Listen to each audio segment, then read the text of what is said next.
lot of things are getting automated, right? You can see it with AI. While standardization and automation is possible and will continue to improve for charting data, integrating data, giving you a simple overview over what's happening. People who don't really understand the business context or the goal of the solution that they're implementing to the necessary degree can have the best technical skill set, but in the end, it may still be that their work falls flat in the actual practical application. With hiring, which is, of course, a very intense people business and very big relationship business in times too.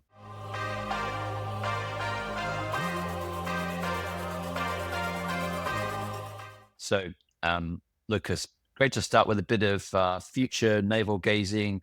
AI is changing everything, it seems, in the world.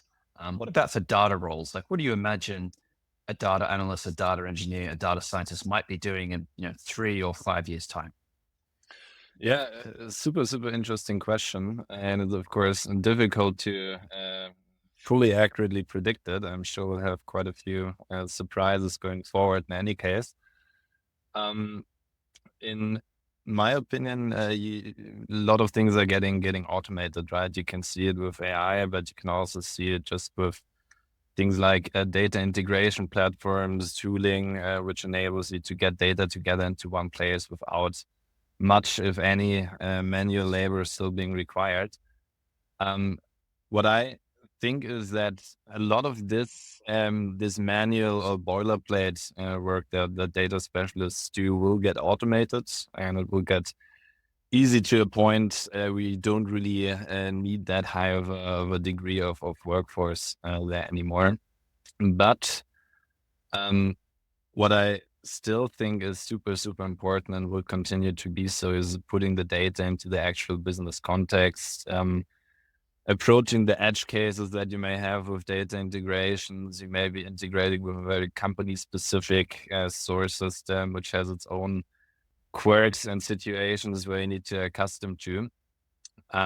So yeah, on the other hand, for the analytics or more data product side, there's always, and I think there always will be, a huge angle and a huge value creation in contextualizing the data properly into the business context. So yeah, while standardization and automation is possible and will continue to improve for charting data, integrating data, giving you a simple overview over what's happening, I think the biggest challenge that will remain the subject of data specialists is the more tricky part of getting it right, looking at the right data, communicating it properly to your stakeholders and management, and that probably will not go away too soon. On the other hand, you will probably benefit a lot from getting more efficient in these, because you don't get hung up as much with the standard parts of the work. Yeah, I feel like there's a lot of tedious bullshit in any data role. And yeah, it seems like a great opportunity for AI to unburden some of us from some of that, data wrangling and just a lot of the kind of day-to-day stuff from data engineering in particular ends up being just pushing data between different systems and making sure that it's represented fairly. And if we can automate away that, I think we can do something more interesting. Do you suspect then that like the blend of technical versus soft skills that the average person might have is going to change? Because it sounds like maybe a lot of the day-to-day stuff might be automated away, and you're talking about interfacing with the business communication, just focusing on the right problem and like knowing what question to ask. They sound like a bit more softer skills than technical skills. So could you imagine some of these roles just having a different mix of technical versus soft skills compared to now? I can definitely see that being the case. Honestly, I think even today it is already these data specialists that have the necessary soft skills, the necessary overview to put their own technical skill set into the most efficient application possible that create the most value, right?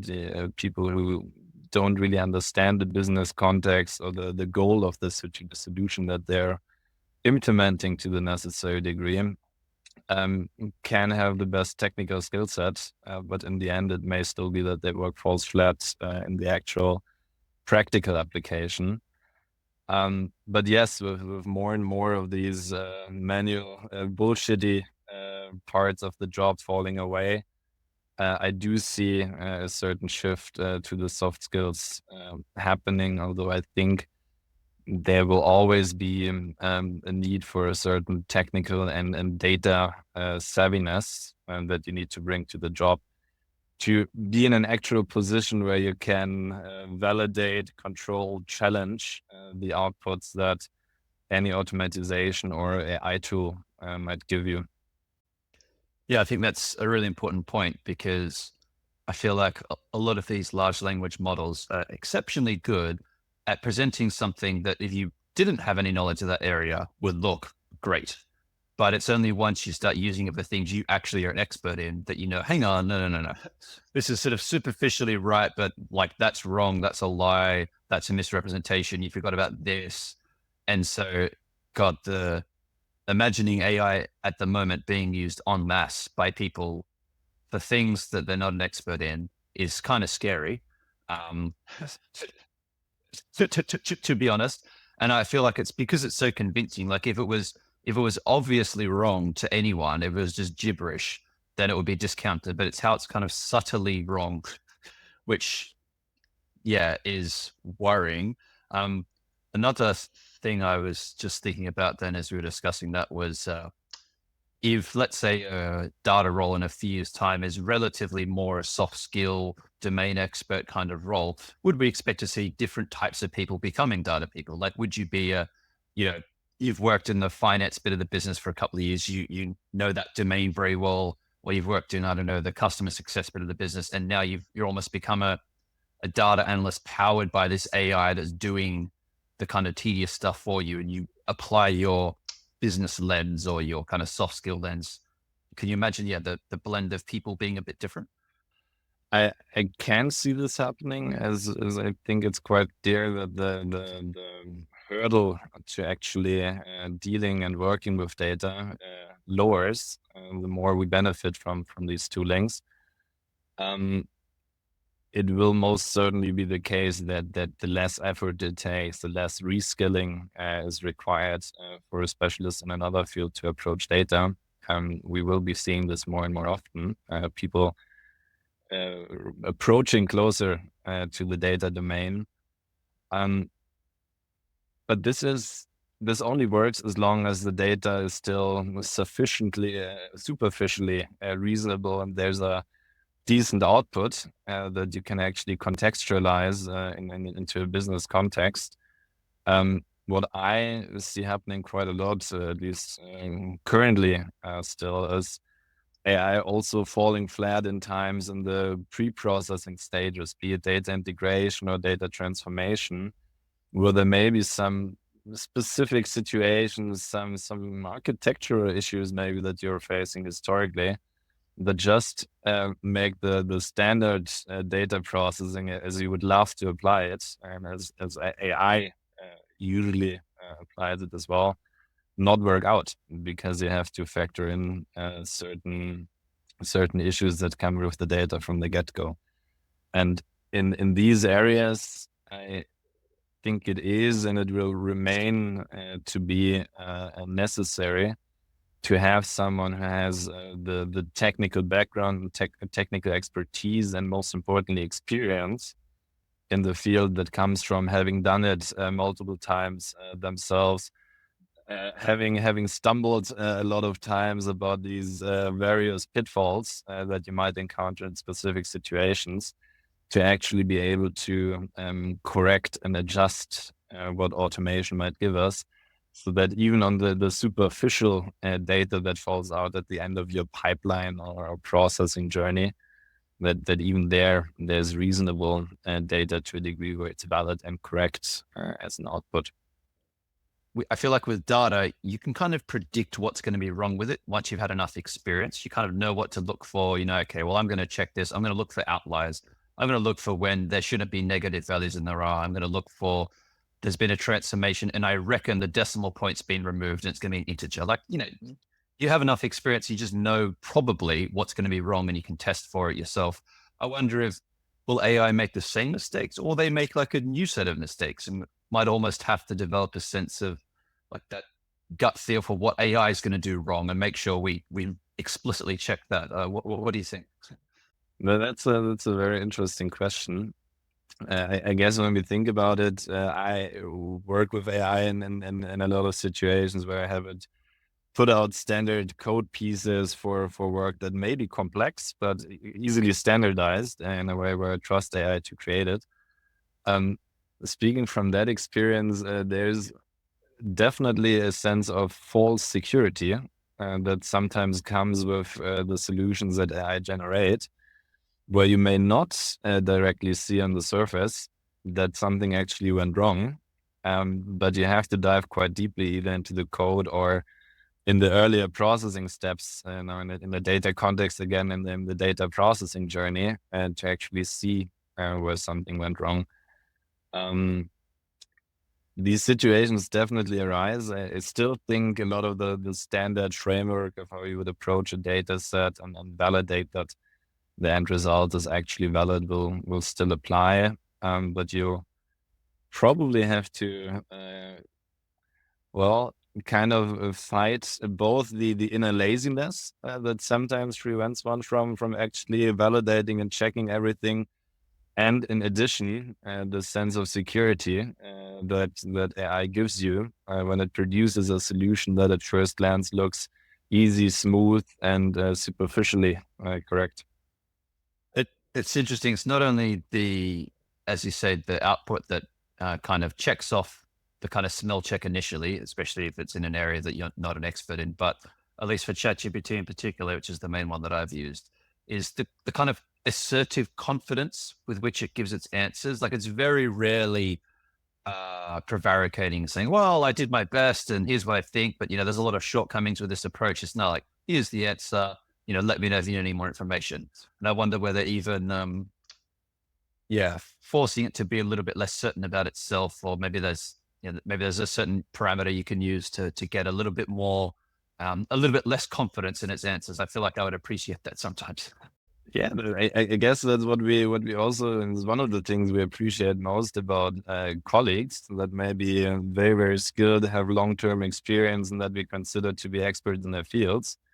The thing I am most valuable is when one of these persons actually talks about a solution, suggests an approach, and is very open about self-doubts in, will this actually work? Is this consideration correct?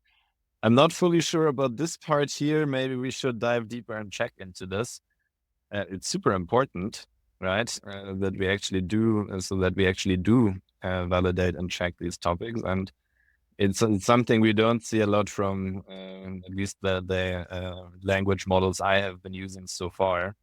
So yeah, I wonder why we got to that point where it comes out with such a broad chest with sometimes wrong solutions.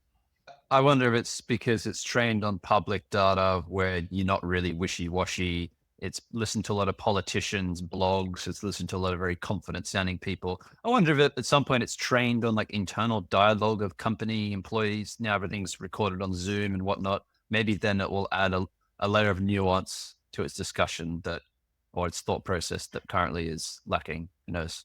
Maybe thinking about it, maybe it's also the human on the rating, on the validation and scoring side of the model. Because of course, if you I think it's a natural thing that if you have an expert or you rate this AI model that is supposed to know everything, or at least as much as possible, you instinctively rate an answer better if it comes out of with a confident voice. At least as long as you don't check it in detail. Yeah, there's a bias there, isn't there? Well, shifting gears a little bit now towards hiring, and let's talk about AI hiring and AI being used for things like CV screening, for things like interviews now, just being interviewed by a AI bot. A lot of talk about candidates using ChatGPT to tailor CVs to job applications and to apply en masse. There's a lot of talk about AI.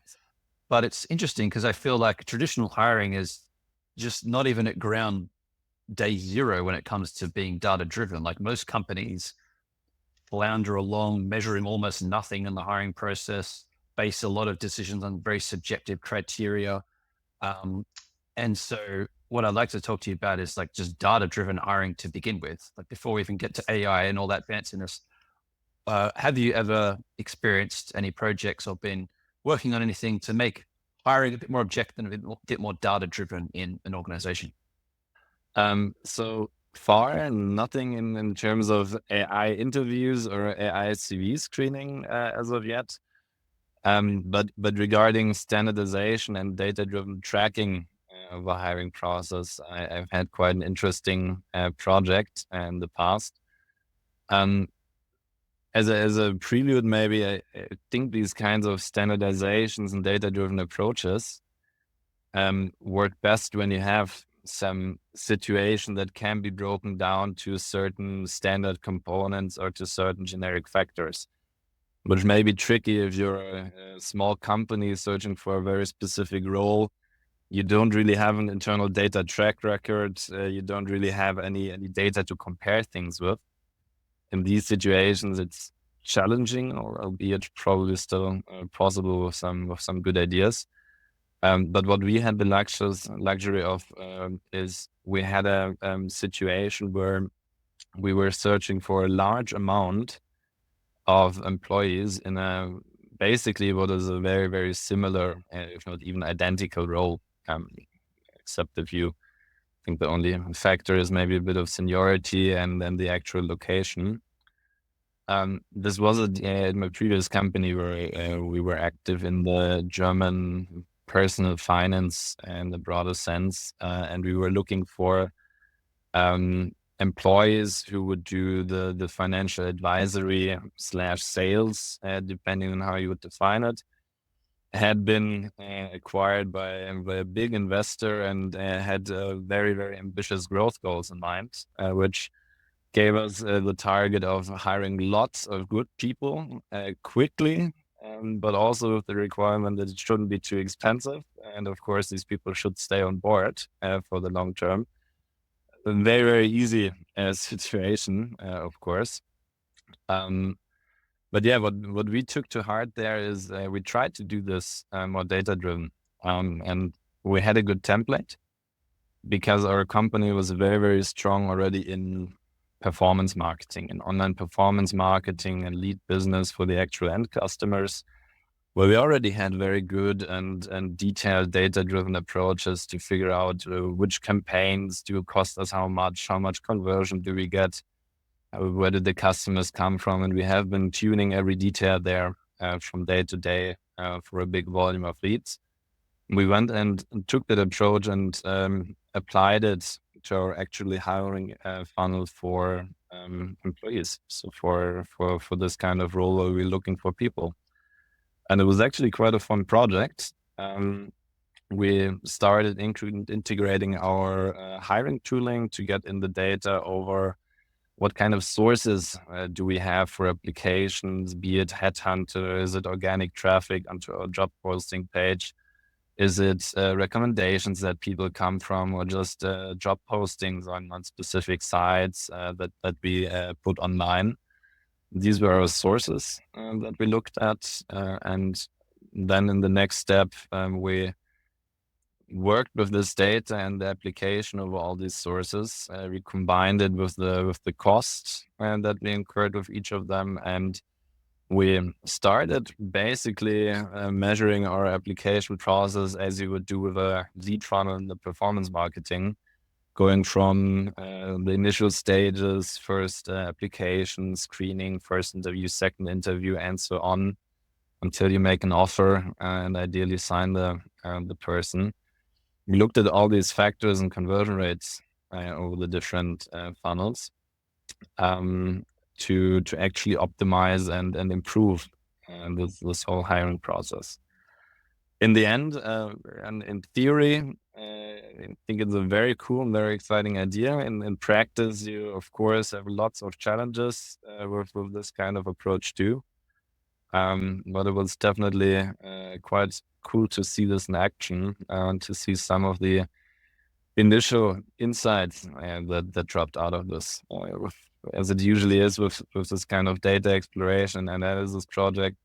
You don't need to dive into the most detailed investigation from the get-go. Usually once you just start combining the data and looking at it at a very rough way, you already see some low-hanging fruits in terms of improvements that you can make. And such was the situation for us there as well.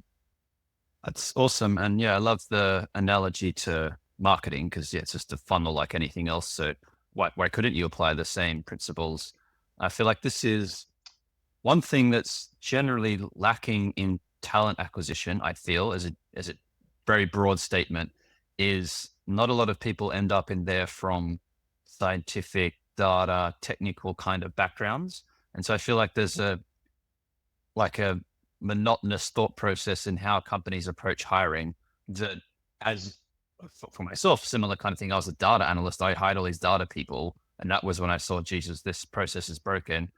It sounds like you use a similar, and the marketers as well, like having people come from another domain or another business and looking at how something's being done is very powerful, I think, because it gives you just this completely different lens that you otherwise wouldn't have.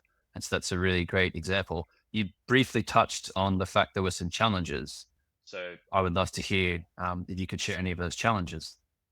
I mean, in this specific situation, as with so many, getting the data right was quite a big one.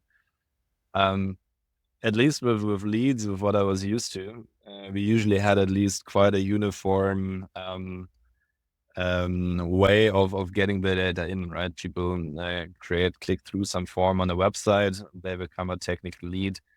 Everyone is kind of similar in how they are represented and structured. So you have a nice starting point to work with the data. With hiring, which is of course a very intense people business and very, very big relationship business in times too. It's not quite as simple because not everyone comes in via our online channels. You have lots of candidates who come in via personal recommendation. Then you have sales managers who know a guy who's in the town next door, talks to them. They get a handshake deal going whilst you're still looking at your dashboard and don't even see the application show up.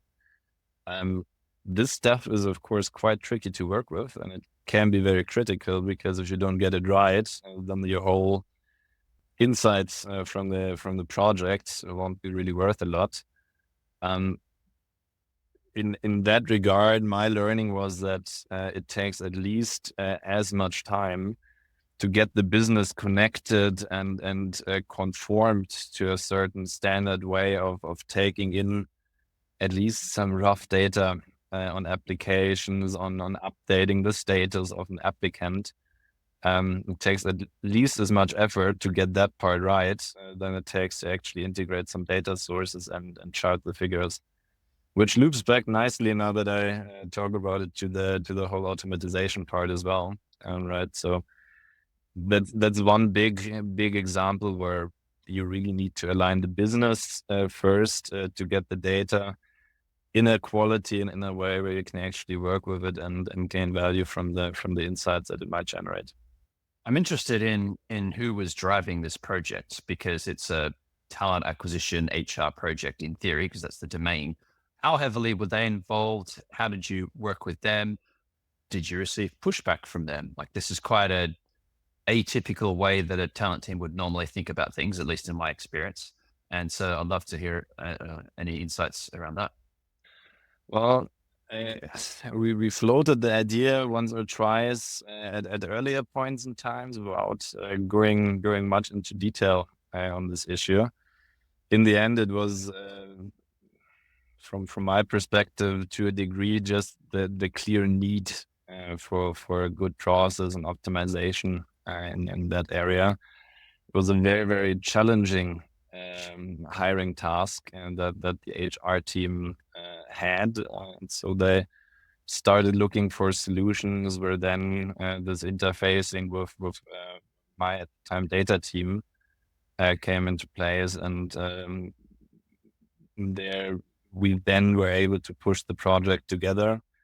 Of course, data leading on technical implementation, ideas for presentation, but also data standardization, and HR leading from the hiring side, bringing their know-how from there, and also helping with the connect into other areas of the company. For example, the sales managers who somehow have to get the data into the tooling as well.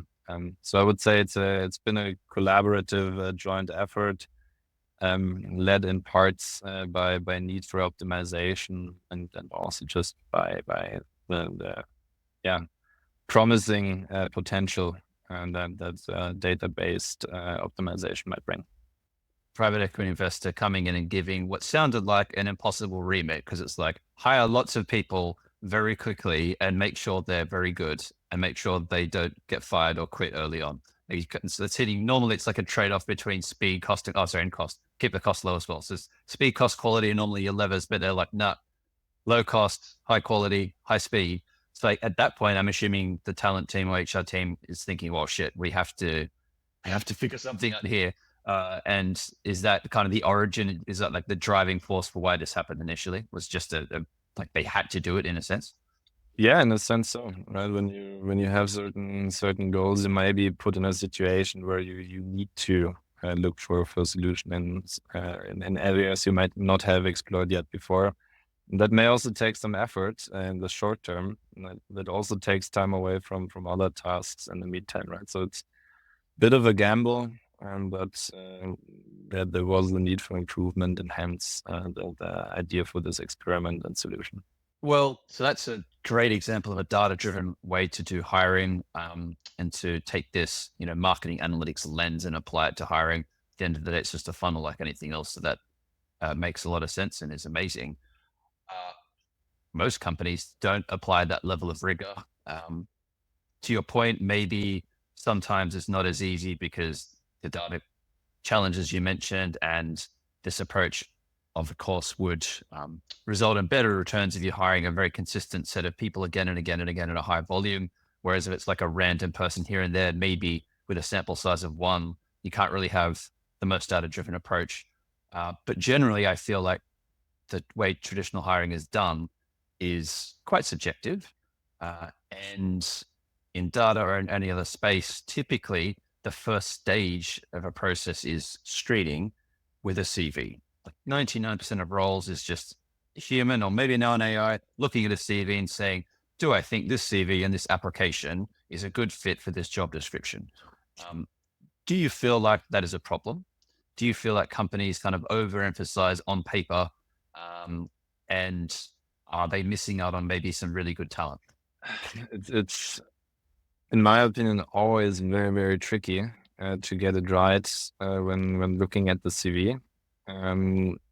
Especially nowadays, where I would assume lots of people start, of course, applying certain embellishments, formalizations with the help of ChatGPT. You definitely have to go further than the CV if you want to figure out the right potential and candidates. But at the same time, of course, handing in a CV, getting your application in is a good way to get people through this. Speaking in the funnel analogy again, getting people through this initial door of giving you their credentials, your application, so that you can work with them and explore a bit deeper how the skill set and fits for the job actually look like. As you mentioned, candidates are probably using ChatGPT to generate, or at least do like a first pass at a CV creation or maybe a CV optimization. And that's certainly what we all hear. Candidates would always lie on CVs. This is before AI existed. There's always some level of embellishment, some level of exaggeration or complete lie. I wonder now if that's going to be exacerbated, because it's almost like, hey, AI system, you create this CV for me. Like, if they haven't been the one to actually write the lie or the bullshit, they've almost, you can see how they could disassociate from it a little bit, or just the simplicity of, oh, I asked AI to create 100 different CVs for 100 different roles, you're not really going to be able to check all of those in fine detail. So I wonder whether we'll actually see an increase in the embellishment or kind of fakeness of CVs. So then what are we going to do? Because if the CVs are even more bullshit than they currently are, how are we going to actually screen? Like, can you imagine what the future is going to look like, and how are we going to select who to interview if the CV step is now even more impaired than it has been? Yeah, it's uh, quite an interesting challenge. You don't want to be interviewing 20, 30 people every week to actually dig into these points. Of course, if you do the interview, it's usually possible quite easily to get down to the actual truth. But to save the time beforehand, it's honestly one of my biggest pet peeves. It has been over the last months and years already, of how to properly break down the set of people to actually invite for the interview. We've played around a little bit in the past with sending out challenges. So data challenges, sometimes specialized for engineering roles, sometimes more for the analytics side, very early on in the process. We've also played with very short, quick and short screening interviews, just to get this initial eye contact connection, to get the gut feeling factor for that person, basically. But from all that, at least in my experience, we didn't find the holy grail there yet in early optimization of who to actually invite in. Yeah, there's no silver bullet at the moment. And I feel like a lot of these decisions are just trade-offs. And depending on the current market conditions, I notice companies approaching it differently. So as an example, I don't know, 2021, so the peak of zero interest rates, somewhere like Australia, locked borders. We didn't have migration for 2 years, which for a country that relies very heavily on skilled migrants was a big issue. And so for some roles like software engineering, data scientists, there were like no unemployed software engineers in the country. Like everyone was employed because there was such a shortage. You were afraid to scare people off. Yes, exactly. So at that point, companies are saying, well, we can't do a test. We can't even do 2 interviews. It's just like pretty much quick chat, job offer, because there was no one else to choose. Now the narrative is so different. It's, we're going to give this challenge or this test to a candidate because we want them to prove they're actually that interested, which is just the supply and demand thing. So I guess you have to change your approach depending on the market. But it's interesting. Like if you've been doing hiring long enough, you kind of see these cycles go through and you think, oh, okay, I understand what's happening now. Yeah, that's quite the interesting perspective. Scarcity definitely leaves you more open to compromise and in the earlier screening sessions. But in the end, for me, it's been, I never really felt rewarded when making these compromises early on, or making hiring decisions under a time pressure, especially back when the markets have been tighter and in the supply area there. My approach usually was to consciously plan a lot of time for hiring processes for these positions. So I always like the analogy to apartment hunting here in Munich, where I'm stationed, but it's similar with a lot of other cities as well. You're in a pretty bad position if you need to find an apartment within 1 month. It gets super stressful. You waste a lot of time, and in the end, you most likely get the apartment where you won't really be happy with in the long term. But if you're in the lucky situation where you can take half a year and you don't have any time pressure, then you can really take it slow, be picky, be aware that the market is tight, and still count on the fact that given enough time, you will find the right person. And that's usually been my approach in the past as well, which I've been quite happy with in these market circumstances. Yeah, 100%. And I feel like it's one of those things where if you are, it's probably an expectations and mindset thing, as you mentioned, just kind of just knowing how much time this is going to take. because if you go into it and you've got this full day job, you're like, oh, I have to squeeze in a couple of interviews each day. And then you've done 8 of them in a week. And you're like, oh, I'm sick of these interviews. 7 of them were terrible. You almost feel compelled to then go, let's just close this role, hire this person. But that's such a trap, because if they join in on the wrong person, you're fucked. Okay. It's such a dreadful situation. And once you've done it enough, if you've had a few bad hires, regretted hires, hopefully that has scarred you enough to go, okay, well, we can't have that again, because it's dreadful for everyone. The candidate is unhappy, like they're getting performance management or quitting or fired or something. That's awful for them. They've just lost their job. Unless you're a very confrontational person, then if you're their manager, having those conversations is also awful, especially if you don't have experience with it. Yeah, you bear responsibility for that hiring decision as well.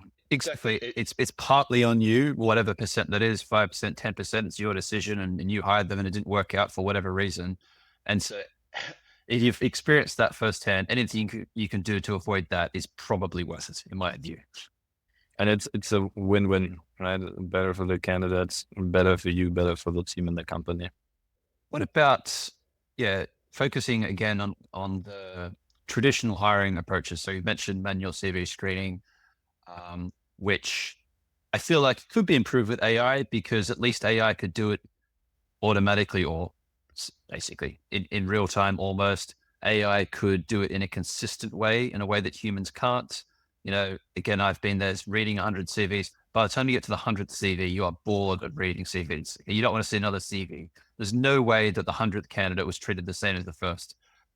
Again, in theory, AI machine could, I'll give you a great example. So I remember distinctly trying to hire a product analyst years ago and seeing their hobby section. And it said on there that they were a semi-professional footballer in Brazil. And we had a 5-a-side team at our local university where we just could never quite win this competition. We always we're just a grand final short. And I thought, oh, amazing. This is the guy we need to join this team. And so I guarantee you, he got elevated in my head above everyone else. He got an interview because he was a semi-professional footballer in Brazil, which has, of course, nothing to do with his ability to do A/B testing and user behavior analytics. So the fact that I saw that is just so unfair for all the other candidates who didn't get that because they didn't have that hobby. So I feel like AI could improve that step a lot. And then also traditional hiring, you have interviews, which I feel like most companies do in a very kind of, let's do a pub test, getting a vibe check, let's go for a coffee. It's a very gut feel way of approaching it that I think is so open to bias. In your experience, have you seen any ways that companies are trying to reduce that bias or minimize the bias from either the screening step or the interview step? Yeah, so far nothing too elaborate. I think in the end, it's definitely the case that a lot of bias goes in. As you described, you see the CV, your eyes drift to that section. Probably the first thing you notice was the fact that he's a soccer player. That sticks with you, that primes your opinion. And at that moment, you need either travel back in time and to not have seen this information at all. I think that's what AI might help us with, filtering out the important parts and obstructing your view from what shouldn't really concern you as much as other topics. That's, of course, always a bit scary, and it takes a lot of trust into the AI to actually feel comfortable and not seeing the full picture. It's something that I, to be honest, would see myself struggling with, because I would always have this concern, am I not seeing something that I should be seeing? But the other thing, once you have that bias in, is you need it checked, right? You need some external influence that confronts you with it, that makes you reflect on it. And then if you get this right, and you ideally have an external influence, I'm saying, because I think it could both the person or it could be the AI. If you have that and you reflect on it, then I feel comfortable saying that you probably will be able to formulate a more objective view. In the past, I always just found it the most helpful to get other colleagues into these interviews, and ideally ones that have different interests, different motives than you. So especially people from other teams of your company, maybe from the marketing team if the role is or performance marketing or marketing data focused one. Maybe someone from HR if the goal is to make more HR projects with that candidate. Getting that person in, having the second view, at least from what I saw already directly helped a lot by getting this different viewpoint and having this discussion afterwards and realizing, yeah, shit, I didn't think of this. And that's actually a very valid point. Maybe I also didn't see some of the more positive attributes, right? Bias can both go in both direction, and then that other person might help open your eyes to that as well.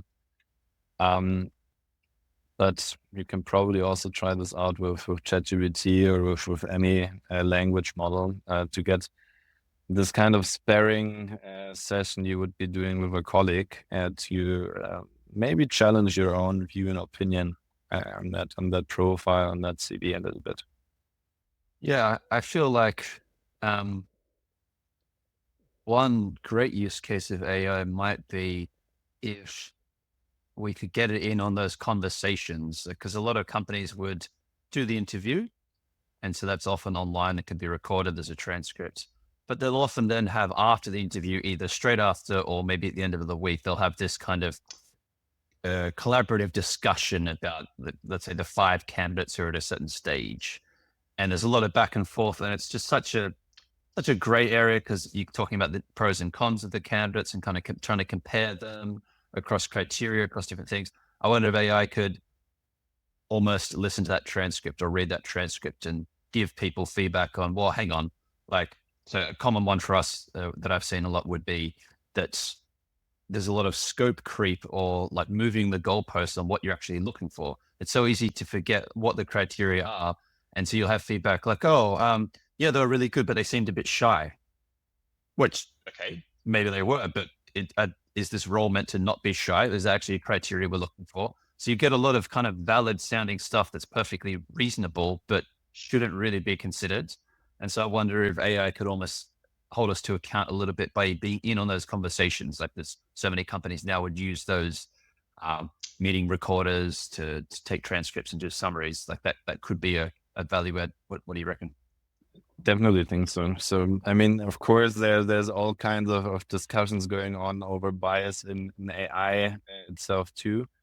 But I definitely think that for these purposes, AI can be a great tool to actually get objectivity in, to control your bias and to center you in on the original goalposts that you set, because it's a computer. It will probably not nudge depending on what it sees if used correctly. So yeah, that's definitely something that I think is going to be employed more and more often as we go forward.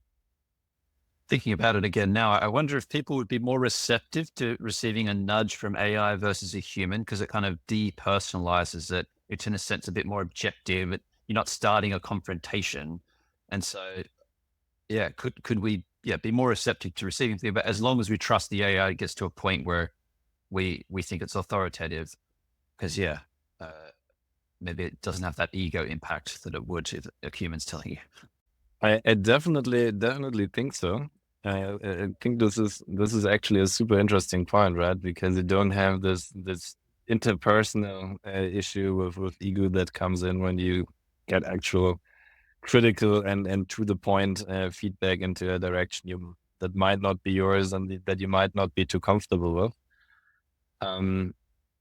It can be taken to the extreme. Like I heard of AIs that are used for some, I would say, soft psychological consulting, self-reflection at the end of the day, where you tell the AI, I did this and that and behaved like that, and you get some kind of sparing input on this. Never tried it myself so far, but definitely something I'm curious to try out as well. And I think it may be very, very valuable input because, of course, this kind of feedback and these kinds of pushes are oftentimes just what we need. Yeah, I'd used ChatGPT recently for a Spanish lesson where I asked her for feedback on what I was doing right and wrong, and I found it was pretty cutting. Like delivered it in a friendly way that I received and accepted. So yeah, I wonder how it would go for a bit of cognitive behavioral therapy or hiring feedback. I'll have to check that out. One other question for you. So I hear I hear both sides of this, but one side I hear is that for hiring managers, they'll tend to favor, like if I think of the people I've spoken to in the last 3 months, I'd say 80% would say, well, I now more heavily favor soft skills in a candidate. I feel like technical skills are less important. Maybe that's the development of AI, making some of those tasks easier, who knows? And they almost a bit dismissive of the technical skills, and almost implying that anyone can learn technical skills, that they'll just upskill magically, which I kind of get. And I feel like it's harder to change your personality and soft skills than it is your technical knowledge. But then if I actually sat down there and thought about how long it took me to be able to write SQL, even just that language, or the art of data analysis or data wrangling, like to know enough to not make horrible errors every day and miss glaring things that now I would always look for. Like that is a craft and a trade in itself. Do you feel like sometimes hiring managers forget how long it took them to learn the actual trade of being a data person? I think that's a very, very human and relatable thing. Once you work with a tooling for years, you have your experience, things start to feel easy. And at some point, you may start to project this onto how long it might take another person to actually onboard and to learn the ropes with certain technologies. I think that this is a big factor, and I've seen myself prone to this oftentimes as well. I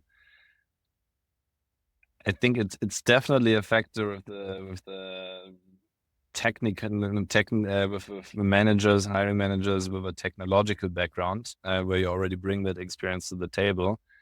For all different reasons, it may also be a factor for non-technical managers who just don't have the background at all to understand the complexity of the technologies that the employees need to be dealing with.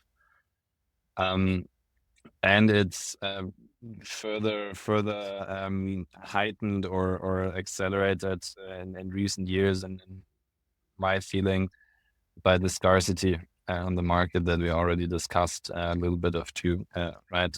These situations that may become quite attractive, at least on a gut feeling level, to not have to go through this super difficult, hard, challenging, long-winded hiring process to find that one person who actually has the technical skill set you look for, but instead compromise a little bit on this with the perspective that, yeah, I know that this person is smart, is also well-spoken, has all the soft skills in place, so I'm confident that they will learn the necessary skill set. But it's also from my experience, a fallacy that you should be aware of as a hiring person, because in the end, to keep it short, it's more effort for everyone involved, and again, you're most likely not left with the perfect fit for your position anymore. Right.